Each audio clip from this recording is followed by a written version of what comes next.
Isso faz parte da vida democrática, desde que respeitada a Constituição e a legalidade democrática, respeitadas as regras do jogo, as instituições da vida democrática. A democracia precisa de democratas. Portanto, a democracia precisa da jovem geração esclarecida, convicta, comprometida e, de alguma maneira, mesmo na vida profissional, exercendo-a, praticar algum tipo de ação coletiva que garanta a vida da democracia.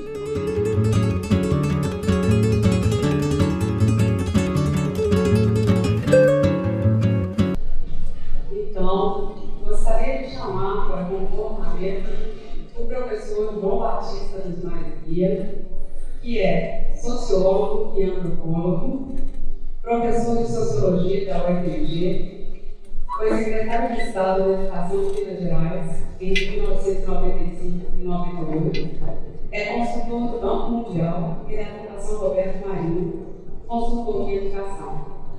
Ele nos dará palestra intitulada A Constituição de 1988 e a Democracia no Brasil, da democracia ameaçada à democracia inabalada. Bom dia, professor.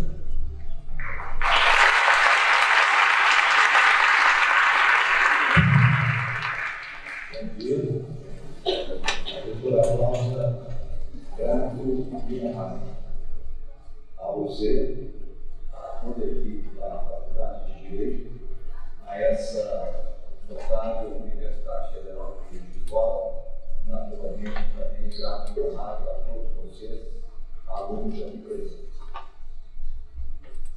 Quando os estudos sistemáticos de característica propriamente científica sobre democracia, depois sobre democracia, autoritarismo e transição, seja de democracia ao autoritarismo, seja de autoritarismo à democracia, ganharam voz e vez como disciplina autônoma através da institucionalização da ciência política acadêmica como uma disciplina autônoma, isso na década de 1950, em algumas universidades dos Estados Unidos da América, o que se celebrava era a ideia de democracia consolidada.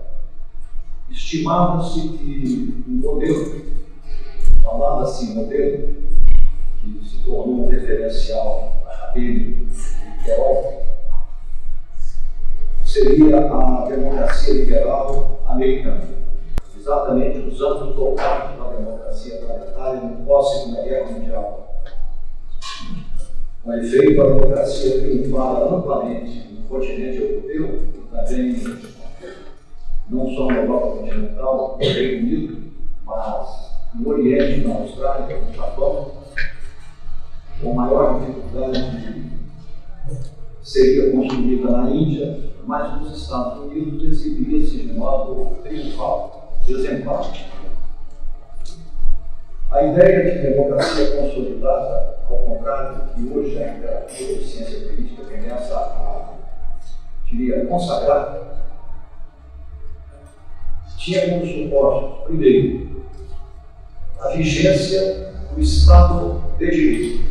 Não se falava em Estado democrático de direito. A conceituação de Estado democrático de direito é muito recente. Ela não contradiz a ideia de Estado de direito, mas ao introduzir o vocábulo democrático, quer sublinhar a garantia institucionalizada em lei de que a democracia no Estado de Direito é substantiva e não adjetiva. Portanto, ela tem que ser garantida constitucionalmente e no aparato legal daí derivado e fixado nas instituições. Por exemplo, no conjunto das instituições, não apenas da tripartição de poderes, mas também nas instituições tão fundamentais quanto os chamados sistemas de freios e de contrapesos, que nós os temos em abundância na nossa Constituição e na nossa vida institucional brasileira contemporânea. Na ocasião, então, do Estado de Direito, portanto, a tripartição de poderes, os sistemas de freios e contrapesos, não se falava explicitamente em uma justiça eleitoral autônoma independente do poder executivo e, de alguma forma, adstrita ao poder judiciário, por exemplo, no nosso modelo. Não se falava sobre isso na ciência política da década de 50 e 60, vez que o modelo é o americano, e o que se pode chamar de sistema eleitoral americano é alguma coisa próxima do caos. Aliás, ele é contraditório com a ideia de democracia, porque ele é contra-majoritário. Porque os pais da pátria, que foram todos eles notáveis, os pensadores americanos que fundaram o moderno Estados Unidos da América, eram, de alguma maneira, não autoritários, mas eram elitistas. E o elitismo está consagrado numa Constituição contra-majoritária, que às vezes entrega a presidência da República dentro da legalidade constitucional estabelecida na Constituição de 1787, àquele perdedor no voto popular, mas vencedor no voto do colégio eleitoral. De modo que o colégio eleitoral instituído na Constituição dos Estados Unidos da América é, paradoxalmente, uma instituição contra-majoritária que muitas vezes entrega o poder legitimamente, constitucionalmente, ao perdedor do voto majoritário popular. Por exemplo, o ex-presidente republicano que sucedeu Clinton, filho de um ex-presidente americano, cujo nome agora me escapa, Bush, exatamente, Bush. Ele perdeu o voto majoritário e ganhou o voto do colégio eleitoral. Só que isso não é golpe de Estado. Isso é constitucionalmente estabelecido nos Estados Unidos da América. E é praticamente impossível mudar, porque diz a Constituição, para mudar, não apenas é necessária a votação qualificada no Congresso Nacional, como depende também da aprovação qualificada em no mínimo 4/5 do total de 50 estados americanos através de suas assembleias legislativas. Então, a primeira regra era essa: o Estado de Direito, suas instituições, incluindo o sistema de freios e de contrapeso. Segundo, sociedade civil pujante, que é uma característica notável da sociedade americana em todos os tempos, desde a fundação do país. Haja visto que na década de 60, o historiador americano da história social e da história política considera que ocorreu então a segunda revolução americana. A primeira data da fundação do Estado-nação, com a fundação da democracia, e a segunda data da década de 60, com a conquista dos direitos civis. Seria a segunda revolução democrática americana. Hoje já se fala na necessidade de uma terceira revolução, que nós chegaremos lá daqui a pouco. Então, a sociedade civil pujante, a liberdade de imprensa, que é um cânone na vida americana, porque o que mais se fazia naquele país, na época da luta pela descolonização e pela independência, era criar jornais. Em todo lugar criava-se um jornal. Em todo lugar havia um tipógrafo. E o tipógrafo americano era um intelectual da época. O tipógrafo não era só o tipógrafo, ele é motor daquilo que ele imprime. Tem vários, inclusive, pais da pátria que tiveram essa característica.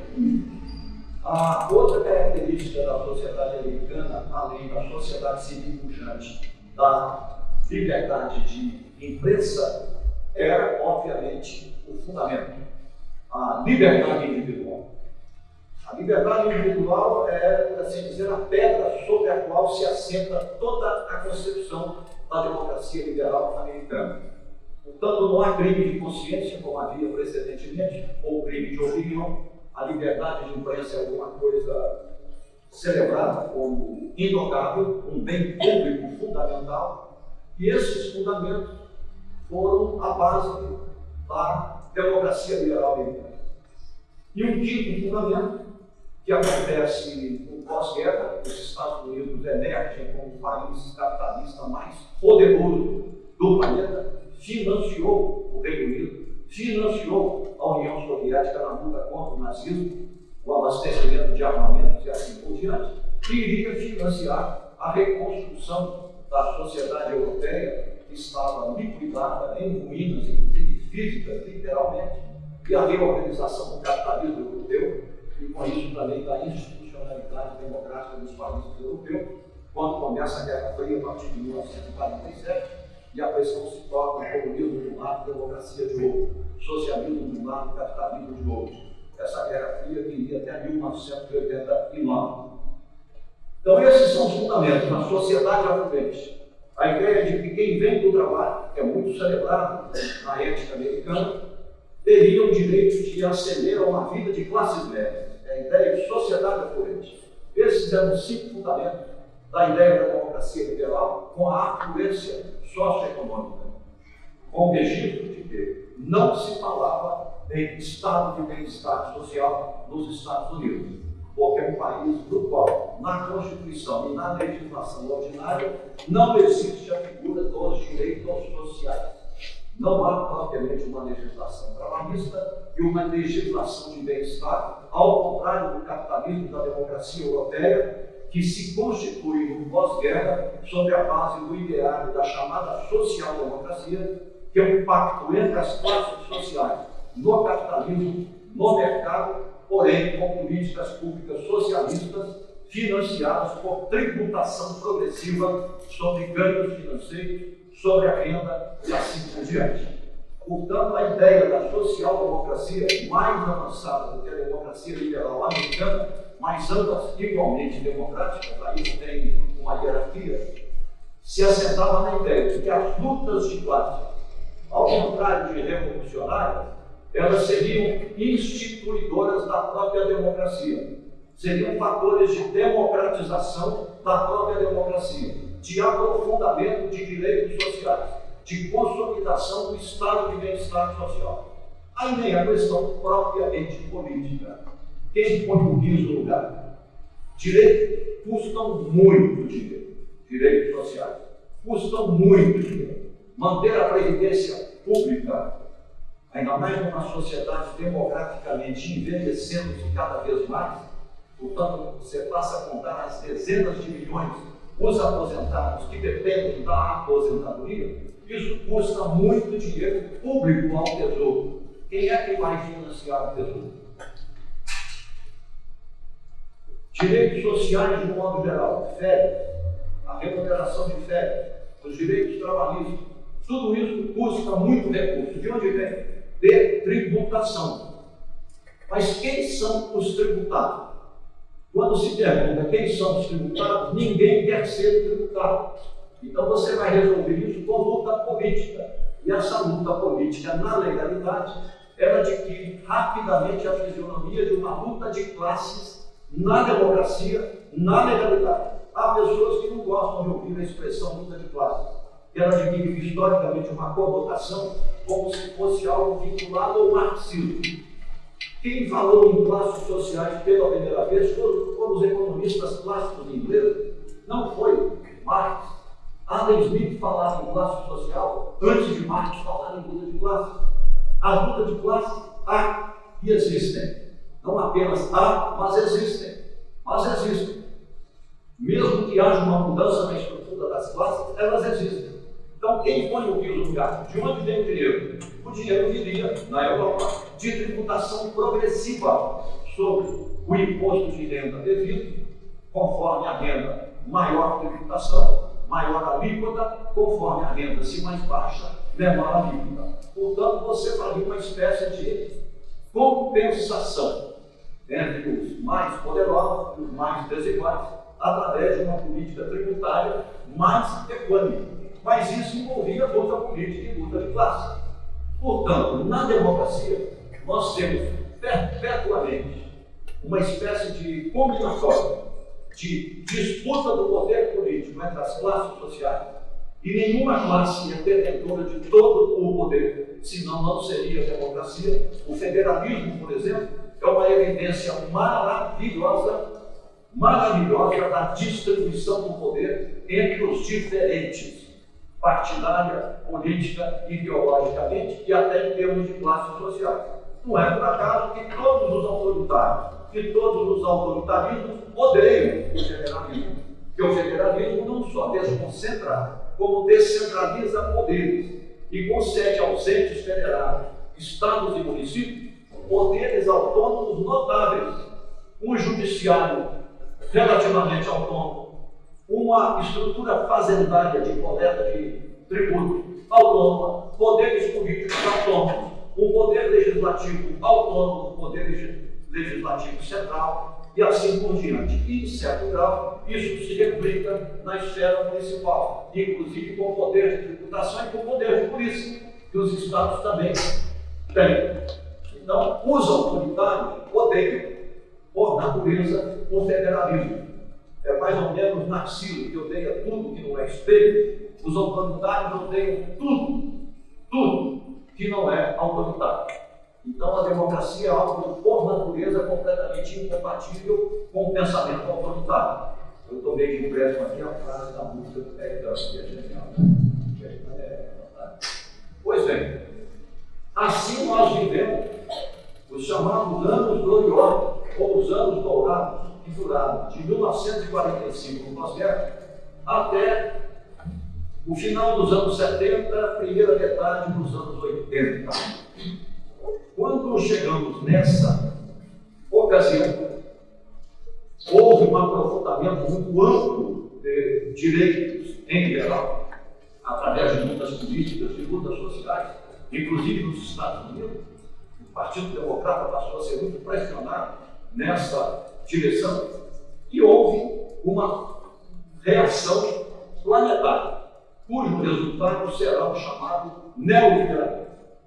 O neoliberalismo ocorre a partir do início dos anos 80, com Margaret Thatcher, primeira-ministra do Reino Unido, e Donald Reagan, presidente dos Estados Unidos.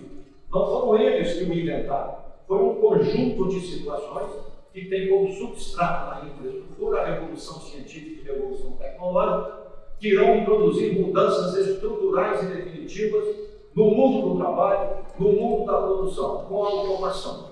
A automação é desencadeada em escala planetária e acelerada a partir da década de 80, e os resultados práticos da automação serão uma mudança estrutural na relação entre as classes sociais e de poder. Por exemplo, terceirização e terceirização da terceirização. Pejotização. Nós vivemos no Brasil, na segunda metade da década de 70, um fenômeno notável, que eu vou usar para ilustrar a pejotização.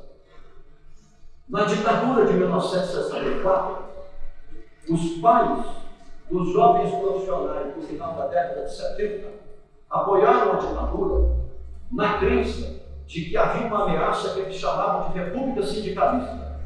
Falar em república sindicalista era pior do que falar em comunismo na época.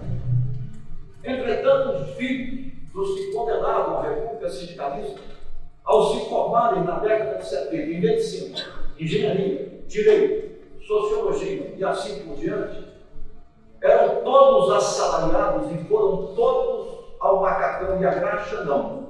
Foram copiar o macacão e a graxa formar sindicato. Sindicato de médicos, sindicato de engenheiros, sindicato de professores, associações profissionais sindicais de professores universitários, associações de advogados, sindicato de delegado de polícia, até delegado de polícia que reprimia a manifestação contra a ditadura, copiou aqueles que eram reprimidos e foram fundar sindicatos em defesa de interesses corporativos legítimos. Isso se espalhou pelo Brasil e ajudou, inclusive, a fecundar o solo da Assembleia Nacional Constituinte e a abreviar o tempo da ditadura militar, que poderia ter se estendido um pouco mais, talvez. Pois bem, em menos de 10 anos, todos esses sindicatos desapareceram.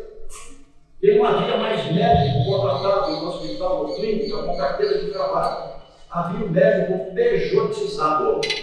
E a pejotização envolveu uma espécie de fantasmagoria na mente, no psiquismo das pessoas, e elas passaram a se sentir donas de si mesmas, empreendedores, capazes de vencer todas as dificuldades e pelo mérito, e apenas pelo mérito, chegarem ao paraíso. Isso produziu nas pessoas, através da mudança psíquica, mais emocional, mais afetiva e, de certo modo, inconsciente, uma autoconsciência soberana de que eu sou capaz de qualquer coisa. E se eu sou capaz, todos os demais também o são. E esse vai ser o fundamento ideológico do que hoje é chamado de empreendedorismo, como se o pobre, nos dias de hoje, fosse culpado pela própria pobreza, como se Santo Agostinho, que eu tanto admiro, mas igualmente divido, tivesse razão ao dizer que estamos todos condenados para o bem ou para o mal, através daquela ideia de que, com o pecado original, haverá os que receberão a redenção e haverá os que, desde então, não a receberão, a predestinação. Essa ideia do empreendedorismo, que não é uma ideia ruim, mas quando ela adquire uma ideologia extremamente individualista e um culto da meritocracia, que na verdade é um culto de um mito, que não há igualdade de condições entre as pessoas na sociedade humana, não há. Se não há igualdade de condições, não há um ponto de partida igualitário, não há meritocracia. Não há meritocracia. Meritocracia é uma crendice ideológica, que o substrato dela é de alguma maneira justificar a desigualdade social e os extremos de desigualdade social e depositar nas costas do pobre a culpa originária pela pobreza. Então não há mais estrutura social de desigualdade. O que há é o indivíduo humano e suas escolhas. Quem não tem igualdade de condições tem liberdade de conhecer opções para ter a liberdade moral e intelectual de fazer escolhas com autonomia moral e intelectual ao longo da vida. Vamos à favela. Eu vivi em favela 2 anos, por escolha, quando eu era jovenzinho, no Vale Verde, na minha juventude. Palavra do seu mestre, Padre Vaz. Usava essa expressão. Enfim. Então, voltando ao ponto, a pejotização deu isso. Destruiu as relações de trabalho, a colegialidade, a coletivização das relações sociais no mundo do trabalho, inclusive no mundo do trabalho, dos serviços, nos hospitais, em todos os lugares. As pessoas agora são indivíduos empreendedores. Eles não têm mais nenhuma razão social objetiva, e muito menos política ou sindical, para se consorciarem e criarem teias de solidariedade, melhorando a qualidade da socialidade, a elevação dos valores, a cooperação, o compartilhamento e buscar justiça social de modo coletivo na chamada ação coletiva, que é fundamental à vida em democracia. Foi uma espécie de colapso da ação coletiva. E o individualismo se faz individualismo possessivo. E não é por acaso que todas essas pessoas que alcançaram esse patamar, que na década de 70 eram socialistas, ou social-democratas, ou para sempre democratas, vão se revelar algumas décadas mais tarde, gravitando ao redor de algo sombrio, que olha para o abismo olha para ele, e vão todos juntos descendo e descendo nas sombras do autoritarismo, do extremismo que avassalou esse país e, de certo modo, ainda avassala, nos exibindo uma sociabilidade em crise e uma sociedade cindida. Se fosse apenas política e ideologicamente, estaríamos no melhor dos mundos, que a polarização é necessária, mas o extremismo destrói a civilidade, destrói a vida em sociedade, destrói a sociabilidade. O que nós temos hoje é um paradoxo de tal povo. Tá? A democracia requer tolerância, mas a tolerância será tolerante ao ponto de tolerar que os inimigos declarados da democracia trabalhem contra ela para destruí-la, ao ponto de promoverem tentativa objetiva de golpe de Estado. É o paradoxo da democracia. E a democracia já não é tão forte ao ponto de dar força aos seus inimigos. Ela já não é tão forte assim. A ideia de democracia consolidada colapsou. Colapsou, já não há mais nenhum autor, inclusive os canônicos do liberalismo clássico, que advoguem a ideia de democracia consolidada. Exemplo concreto. Hoje, nos Estados Unidos da América, anteontem nós presenciamos em 2.500 cidades americanas, alguns milhões e milhões e milhões, falam-se em 25 milhões de pessoas nas ruas do país, né, de criticar o autoritarismo em vigor e em ação, em aprofundamento nos Estados Unidos, ao ponto de se fazer uma espécie de ocupação policial militar de grandes capitais, não por acaso governadas por prefeitos democratas, e não por acaso a maioria desses prefeitos serem mulheres e mulheres negras, onde a sociedade civil é muito pujante, o poder central, sob o atual presidente dos Estados Unidos, está promovendo verdadeiras intervenções na segurança pública, deslocando as polícias locais para, com a Força Nacional, manter a ordem ou restabelecer a ordem. E o que é a desordem? A desordem é o movimento antifascista, é a sociedade civil americana, que é o cânone da democracia americana, que sempre existiu e sempre haverá naquele país, que ela é muito poderosa e ela não é uma sociedade civil americana. Então esse é o quadro geral. Tomemos o caso brasileiro. A nossa Constituição só pode ser compreendida se olharmos pelo retrovisor a herança da ditadura. A nossa Constituição é o tempo inteiro um contraponto à ditadura e à memória da ditadura. E a nossa Constituição, ela tem aspectos muito interessantes. Que, por exemplo, a garantia dos 13 artigos do capítulo sobre a educação, da universalização da chamada educação básica, que inclui a educação infantil. Eu sou de uma família de classe média alta, 8 irmãos, eu sou o penúltimo. Nenhum de nós, somos de elite, jamais entrou numa escola de educação infantil, porque não existia escola pública de educação infantil. Hoje ela está em qualquer lugar do Brasil. Eu trabalhei na Amazônia, eu trabalhei em Coimbra, na selva, eu trabalhei em todos os cantos do Brasil como consultor em educação. Não há localidade rural. Não há localidade rural que não dispõe de uma escola pública de educação infantil, inclusive a creche, caminhando para o tempo integral. Claro que isso é fruto da democracia. Isso não havia antes da democracia. Não havia. Isso é coisa nova. Mas a nossa Constituição, ela é fruto das lutas de uma sociedade civil que, depois de destruída no golpe de 64, ela começa a se recompor dolorosamente, sofridamente, na década de 70, logo após os anos de chumbo, que vão de 69 a 74, que é quando o sistema foi forte, passou a sequestrar, torturar, desaparecer e matar presos políticos e opositores. Me permitam dizer, eu sou filho dessa geração.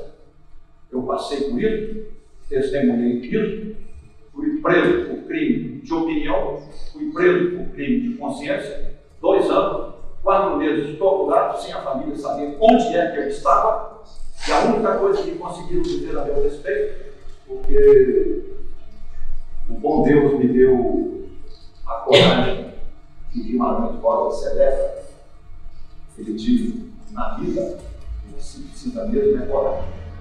E eu lá, franzino, magrinho, eu tive essa coragem, nada a ver com ideologia, para, como diz o Milton Nascimento, não ter medo. E passamos por aquilo. A nossa geração passou por isso. Eu apenas disse isso para dar um testemunho pessoal que eu vejo aqui jovem na minha frente. Aliás, é muito interessante vocês. Eu olho para esses jornalistas. Vocês parecem alunos do último ano do ensino fundamental ou do primeiro do ensino médio. Então, os universitários, as cadeiras são muito bonitinhas e novas, né? Me permitam dizer isso. Mas porque, com toda a que vocês nasceram. Então, é razoável, não mesmo.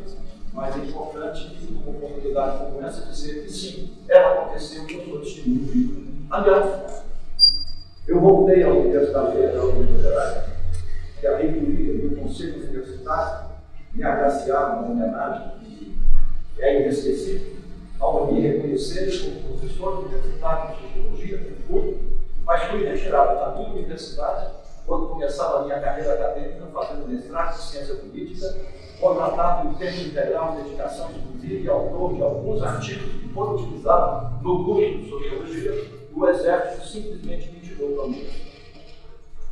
Me tirou e as omissões internas, é outro departamento, de alguma maneira puseram uma pedra sobre o assunto e agora ele voltou de iniciativa da reitora Sandra Goulart e o reverencio e ao Conselho Universitário e seus 92 membros que eu reverencio, que me reconheceram pública e oficialmente como professor de Sociologia da Universidade Federal de Minas Gerais. Esperei por isso 48 anos. E decidi não judicializar e nem politizar. Eu queria voltar à minha universidade pela porta da frente e não através de mecanismo político ou, embora tivesse todo o direito, através de uma judicialização. Estou voltando pela porta da frente. Infelizmente, aos 77 anos, eu já caio na expulsória, mas se puder ser professor convidado, eu já tenho escrito 2 cursos para ministrar. Como sempre, eu não escrevo no computador, escrevo a lápis dos meus cadernos, depois que eu faço o computador. Enfim. Mas voltando, então, ao ponto. A nossa Constituição, de um lado, é fruto da sociedade civil que surge na década de 70. Comunidades eclesiais de base, movimentos sindicais, OABC paulista, tudo isso que é amplamente conhecido. Também é fruto de uma singularidade que eu não encontrei registro em nenhum outro país. Nós tivemos uma transição particular do colégio eleitoral de 1985, Tancredo morre, Sarney assume. Mas, na verdade, o governo tinha 3 cabeças, era um triunvirato.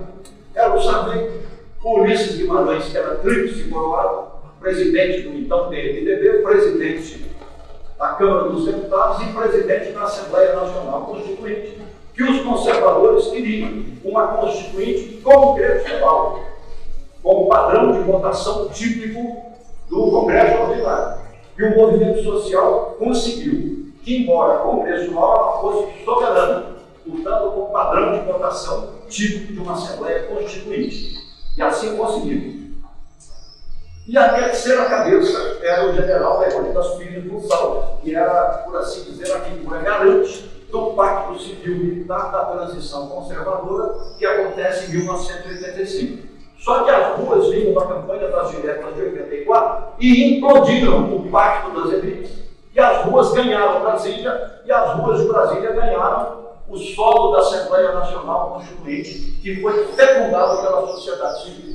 Tanto é que as esquerdas, que eram maioria parlamentar na composição da Assembleia Nacional Constituinte, fizeram um acordo com o Centro Democrático, Ulisses Guimarães, Mário Covas, meu ex-professor Fernando Henrique Cardoso, que eu prezo muito, e esse centro com as esquerdas conquistaram parte da direita democrática, que ninguém queria ser de direita na Constituinte. Depois de 21 anos de ditadura, todo mundo queria se livrar da ditadura e apresentar-se como progressista, ou como democrata, ou como liberal. Nunca vi tamanha quantidade de liberais e democratas nesta vida como na Assembleia Nacional Constituinte. Mas isso é muito bom, tomara que volte a acontecer. E foi assim que nós conseguimos uma Constituição que constitucionaliza integralmente a Declaração Mundial de Direitos Humanos de 1948 da ONU. Os 30 artigos da Constituição estão todos eles dentro dos 87 incisos que compõem o artigo 5º da nossa Constituição,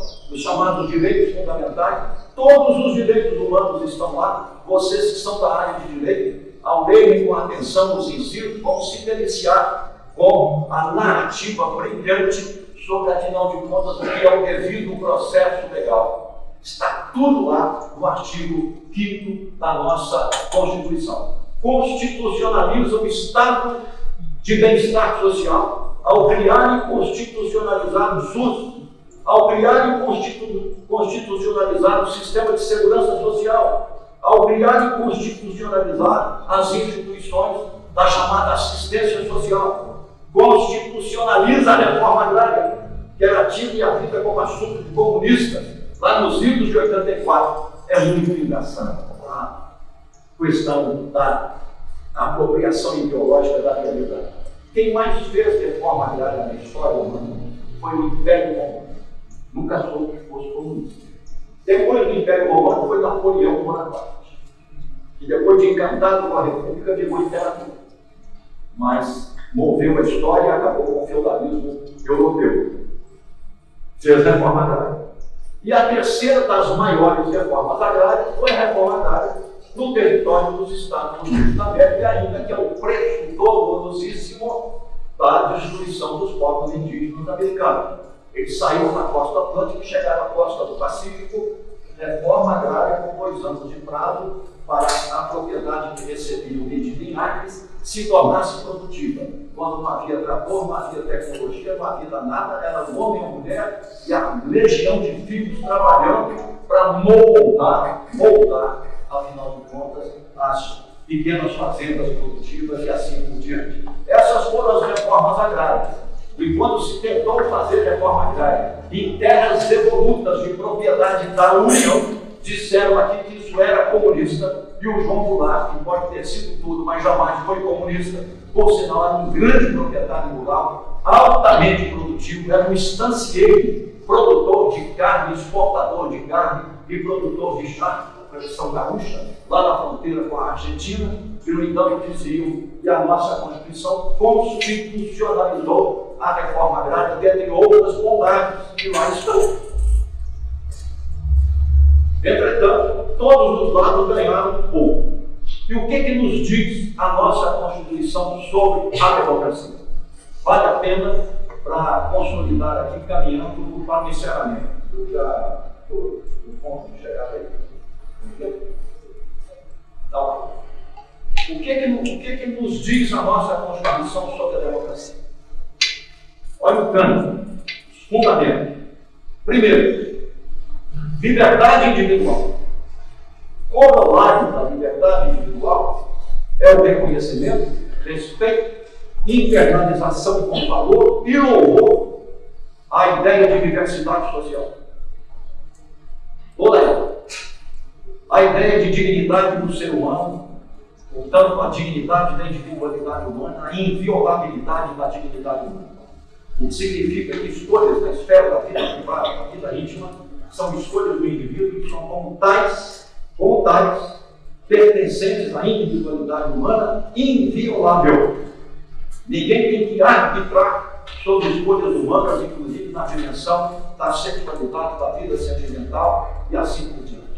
Isso está implícito em nossa Constituição, na ideia consagrada de liberdade individual. Sem liberdade individual não há liberdade. Sem liberdade individual não há democracia. Isso é absolutamente canônico. E a ideia originária é o liberalismo clássico. Vem de lá, não tem nada de esquerda. Vem de lá. E as esquerdas louvaram isso e respeitam isso.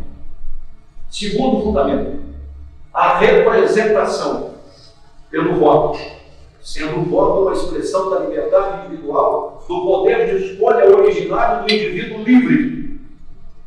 Mais uma vez eleito, o detentor de mandato governativo ou parlamentar assume implicitamente, pela força da Constituição, compromisso com respeito à legalidade existente. Portanto, a Constituição e as leis. Se você diverte, haja politicamente dentro da legalidade democrática constitucionalizada para promover a mudança através do debate público e não através da tentativa de golpe de Estado, rasgando a Constituição, rasgando a legalidade. Nós chegamos a um ponto no nosso país, acreditem, estudantes de direito, a legalidade não é conservadora, a legalidade é revolucionária. Olha quem está falando isso. Eu que não acreditava em legalidade alguma nos ciclos da ditadura, lutando contra ela há 21 anos. A legalidade é um bem público fundamental. Quer mudar? Muda dentro da legalidade. Pode radicalizar à vontade, mas dentro da legalidade. Fora da legalidade é golpe. É golpear a democracia, é golpear a Constituição. Quer mudar? Tem a força política para promover a mudança democraticamente. Mas nunca através de mecanismos extraconstitucionais, extra-legais. Se fosse uma ditadura, problema nenhum. Vale até a luta armada. Aliás, não é nenhum esquerdista que falou que vale até a luta armada. São os liberais clássicos do século XVIII que proclamavam como um direito natural, igual o direito à vida, à propriedade, o direito à rebelião contra a tirania. Não foi nenhum esquerdista que escreveu isso. É do liberalismo inglês do século XVIII. Então, a legalidade, o respeito à à Constituição. Se é o respeito à Constituição, é o respeito às regras do jogo. O que são as regras do jogo? A tripartição entre os poderes, a independência entre os poderes, sem ilusão. Haverá sempre o contraditório entre os poderes, as tensões entre os poderes. A vida é feita de tensões e resoluções. O real não está no início ou no fim. Ele se dispõe. Riobaldo pensando no grande sertão Veredas de Guimarães Rosa, na travessia. É na travessia. O terceiro fundamento: maiorias governam. Maiorias governam, mas não têm poder de exercer tirania sobre minorias. Portanto, a democracia e a Constituição garantem poderes e direitos a todas as minorias, não apenas no federalismo e na representação e a igualdade do direito de voto e a vida pluripartidária, de tal modo que todos do espectro político, direita, centro e esquerda, podem organizar-se partidariamente, candidatar-se e ocupar posições de poder de município, estado, até a União. Como a sociedade civil é outro mecanismo poderoso de distribuição do poder pelo poder de influência que exerce e de promover mudança. Então, garantia plena a todas as minorias para evitar a tirania da maioria, ou ao contrário, se o governo se fizer, embora majoritário pelo voto popular, minoria ao longo do tempo, também impedir a tirania das minorias, de tal modo que todos, independentemente de posições de poder, estão garantidos constitucionalmente e nas instituições de Estado, e o Ministério Público, a Procuradoria-Geral da República, que adquiriu poderes extraordinários na Constituição de 1988, nós só vamos compreender porque atrás nós tivemos 21 anos de ditadura. Eu, pessoalmente, prefiro os excessos eventuais do Ministério Público do que subtrair-lhe, nos dias de hoje, uma vírgula sequer dos seus poderes, que não são poucos. Que a destinação constitucional do Ministério Público é a defesa do cidadão, qualquer cidadão, contra eventual abuso de poder do Estado ou abuso de poder de grupos sociais contra o cidadão. Eu prefiro isso e alguns excessos do que mexer uma vírgula sequer, porque os autoritários hoje querem tornar o Ministério Público um apêndice, por assim dizer, do Poder Judiciário. Essa autonomia não é um quarto poder, mas essa autonomia, a meu juízo, é muito bem-vinda. Outra característica canônica da democracia: você disputou a eleição e perdeu. Você não gostou de perder. Não precisa se armar nem ir ao golpe de Estado. Passe a faixa ao vencedor. Aprenda com a derrota, prepare-se melhor, dispute daqui a 4 anos e ganhe as eleições. É a garantia canônica do revezamento do poder. Garantia do revezamento do poder. E, por fim, a democracia não é um jogo de soma zero. Quem ganha, ganha tudo, quem perde, perde tudo. É um jogo de ganha-ganha, embora haja uma distribuição desigual do poder social e da riqueza social. Mas há sempre em aberto a possibilidade da mudança. Afinal de contas, a democracia é uma disputa perpétua por maior distribuição de poder político entre as classes e grupos sociais e por maior distribuição da riqueza social. Como é que você faz a distribuição da riqueza social? Não é revolucionariamente desapropriando o proprietário, é através da tributação progressiva, como hoje a reforma tributária que é garantida como iniciativa legal pela nossa Constituição. O que ela propõe? É a grande disputa do Brasil hoje e no próximo ano. Se não for resolvida de um lado ou de outro até o próximo ano, será a grande disputa do Brasil nos próximos 4 anos. Qual é? Vamos lá. O capitalismo contemporâneo, ao introduzir a automação, pejotização, terceirização, uberização. Aliás, a inteligência artificial vai acabar com o trabalho de uberizar. A pizza vai ser entregue por esse mecanismo que sai voando e entrega a pizza lá do carro atrás Né? Os aviões vão ser pilotados por inteligência artificial, os trens, os caminhões, os carros da China já são assim. De modo que todo trabalho, todo emprego pulverizado, em 10 anos, ele está nos dias comprados por obsolescência. Nós temos, portanto, um grande problema: o colapso do mundo do trabalho, o colapso do futuro. O que será o trabalho? Cada vez mais vai depender de estudar conhecimento e preparar-se de modo múltiplo para chegar lá. E comentar esses 5 fundamentos que eu acabei de apresentar da democracia canônica, eles têm uma relação matemática multiplicativa. Se um deles ficar igual a 0 ou tornar-se nulo, qualquer número multiplicado por 0 é igual a 0. Portanto, é um edifício estruturado. Qualquer desses canos, se for violado, você estará violando todo o conjunto. Todo o conjunto. E hoje nós temos um quadro de democracia ameaçado. É um quadro real. Tanto é que os mais notáveis autores, como Levinsky, por exemplo, que escreveu Como as Democracias Morrem, e depois escreveu um outro, Como Evitar a Morte da Democracia, esse foi mais normativo, eles não estão mais falando em democracia consolidada. E o que nós vivemos recentemente no Brasil, uma série, com todo respeito ao eleitor que fez uma escolha democrática e instituiu um governo legítimo de 2019 a 2022. Mas só que durante 4 anos o governo legítimo trabalhou contra a legitimidade dele próprio, trabalhou contra a Constituição, trabalhou contra a democracia e preparou tentativas de golpe de Estado e de transformar o exército em guarda pretoriana. Guarda pretoriana, o imperador romano não confiava no exército, porque todo grande comandante vitorioso queria ser imperador. Então ele cria uma guarda pretoriana para cuidar da segurança dele e assassinar os seus rivais.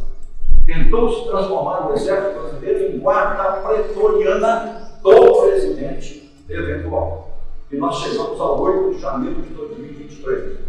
Chegamos na porta de uma guerra civil, que as forças armadas estavam divididas e ninguém ia entregar a rapadura. Teríamos uma guerra civil.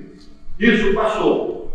Todavia, não há como no nosso país falar em democracia consolidada. Entretanto, na nave vai, a vida prossegue. E volto para terminar com a coisa da reforma tributária. Eu dou umas voltinhas, uma volta. E o que eu quero dizer com isso? Nós não temos um estado de bem-estar social ainda consolidado. Estamos com déficit na previdência social, mesmo que a taxa de juros caia em um patamar normal. Teremos déficit para financiar as políticas socialistas de bem-estar social. Democracia é isso mesmo, capitalismo com políticas públicas socialistas. Capitalismo e socialismo. Não é mercado. O mercado existe desde sempre. Desde sempre. O mercado é uma instituição, por assim dizer, antediluviana. Está aí, desde antes do capitalismo. Mas capitalismo não é incompatível com políticas públicas socialistas. O SUS é uma política pública socialista.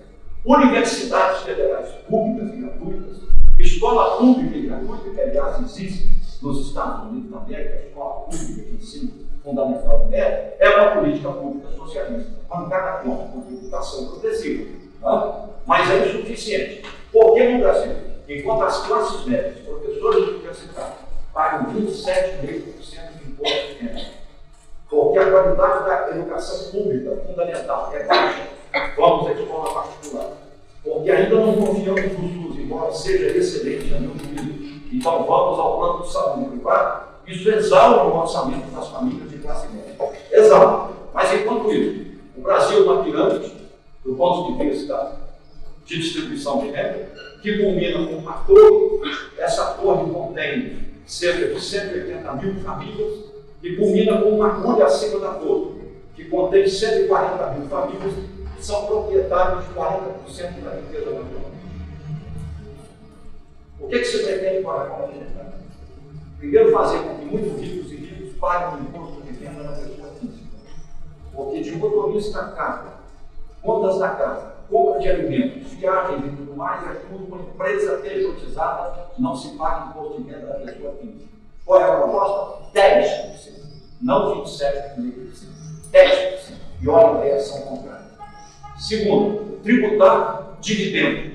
O que é dividendo? Você faz um investimento financeiro em cima dos ganhos financeiros da empresa na qual você investiu, você tem uma participação nos lucros no final do ano. Na Europa é tributado em 20%, nos Estados Unidos em 20%, no Brasil 0%.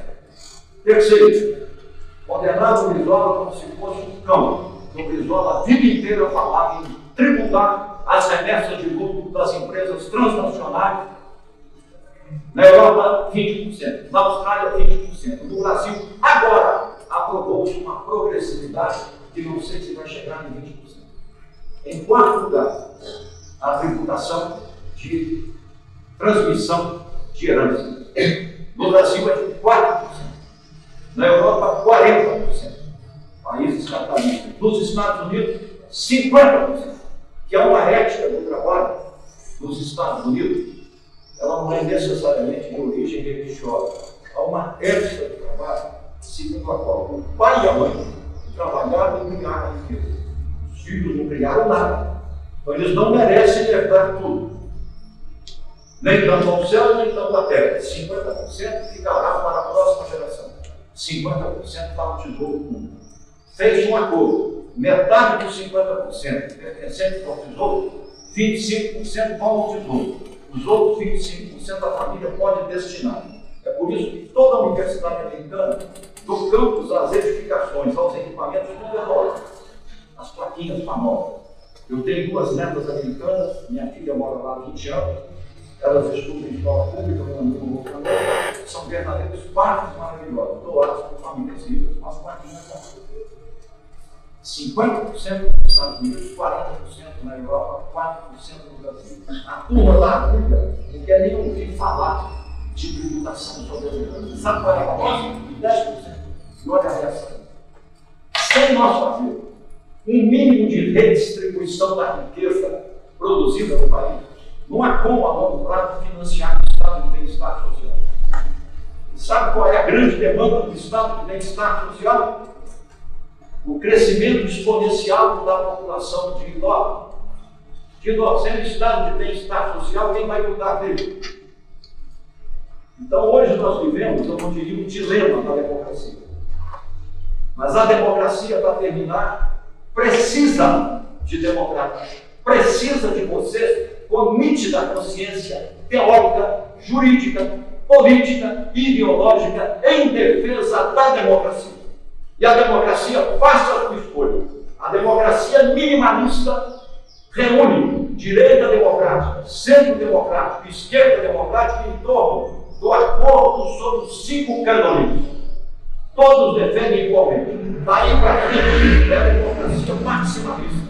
Entram os seus valores, sua visão de mundo, suas preferências, interesses e ideias sobre solidariedade.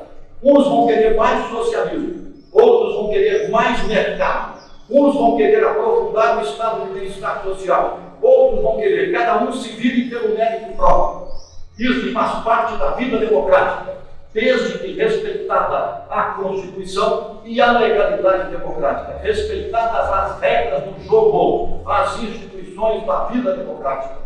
A democracia precisa de democratas. Portanto, a democracia precisa da jovem geração esclarecida, convicta, comprometida e, de alguma maneira, mesmo na vida profissional, exercendo-a, praticar algum tipo de ação coletiva que garanta a vida da democracia. Pois não há mais democracia consolidada. Se não está, ora, ameaçada aqui, acolá, na Hungria, está ameaçada. Acolá, na Turquia, está ameaçada. Acolá, nos Estados Unidos, está ameaçada.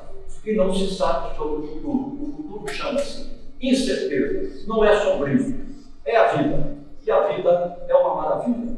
E como eu li um filósofo que eu gosto muito de perguntar, qual é o sentido do viver? Ele parou e respondeu uma única palavra que eu entendi. Lutar. Lutar não é verdade. Lutar é colocar em vida os valores, as ideias, a visão de mundo que temos, sem arrogância, sem supremacismo, entendendo que ao seu lado está a alteridade. E a alteridade é a vida, é a diversidade, é a pluralidade que todos nós não. Muito obrigado.